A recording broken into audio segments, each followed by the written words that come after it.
Let's welcome each other back to my channel for another video. My name is Hasib. I'm a real estate agent based in Sacramento, California, and I welcome you to Remade TV. Before I move forward, today's video is going to be about payroll tax cut stimulus. And with that, please hit that like button because it really helps me out. After that, destroy that subscribe button, which is red button down below. Now let's get into the meat and bones of this video. So today I'm going to talk about payroll tax cut, what it's about, why won't the government approve it. Third, my thoughts on it. So number one, payroll tax cut.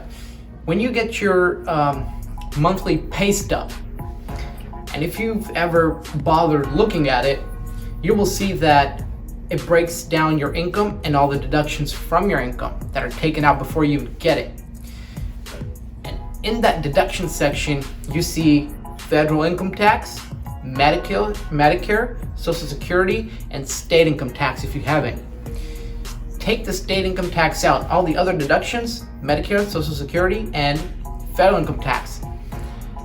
That is what the payroll tax cut stimulus is about. So how much is it? It's about 15.4%. You, the employee, pay 7 point some percent, and then the employer pays 7 point some percent. So it's split 50-50 in the middle. Half of it's paid by the employer and half of it's taken out of the employee's paycheck. And this money goes into the federal government's pool for Medicare, people who can't afford health insurance, maybe because something happened or they just weren't good with their money. Social Security income, federal government's pool. Once you, who slaved your life away working for somebody else in an 8-to-5 job, once you retire, that's the monthly paycheck or bi-weekly paycheck that you get. And third, the income tax, right? That's the money that federal government hands out to the states in the annual budget. It goes towards repair and maintenance of roads, infrastructure, towards military, so on and so forth. Now, second part.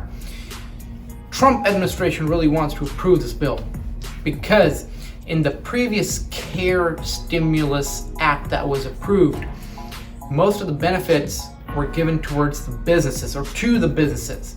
Some of those benefits were that if a business retains its workforce and doesn't let them go, the business will receive income tax cuts. But that CARE stimulus did not have such a provision for the employees. So this payroll tax cut stimulus will provide a relief once again to the businesses, but this time to the employees as well. Meaning, if you previously had that 7 point something percent taken out of your paycheck, if this is approved, that money will not be taken out of your paycheck and your paycheck will be a little bigger. Now, granted, it's all taxable. Now, the Trump administration wants to provide this relief, like I said, to the employees or the general public as well. But the federal government, but the remainder of the government, the Congress, and some of the GOP, they do not want to pursue this. Why? Because how's the federal government going to get money then? All right, now who's the winner or the loser if this payroll tax cut stimulus were to be passed? Time for my 2 cents. The winners would be self-employed business owners. Because, for example, if I have a business, boom, I don't have to pay that tax. Losers, people who are unemployed, how's it going to help them? People who don't work anymore, retirees, how's it going to help them? They don't have any income coming through. People who barely make any money. If you're working at a minimum wage, 40 hours a week, for example, $15 an hour, 40 hours a week, at the end of the day, you're approximately saving somewhere around 40 to 50 bucks. It's not a lot, but here's what I believe. Yes, you have a little bit more people who may not benefit from this. But on the other hand, you're providing a benefit to those people who already are making a good amount of money. And when you give them that tax cut, a business owner, what do you think a business owner is going to do when you give them a tax break? They're not gonna, most business owners won't go out and buy a $500,000 Rolls Royce. No, they will take that money and they will dump it back into business, or they'll invest it somewhere. Hence, they take that money and they put it back into the economy. Now you may ask, how's that helpful?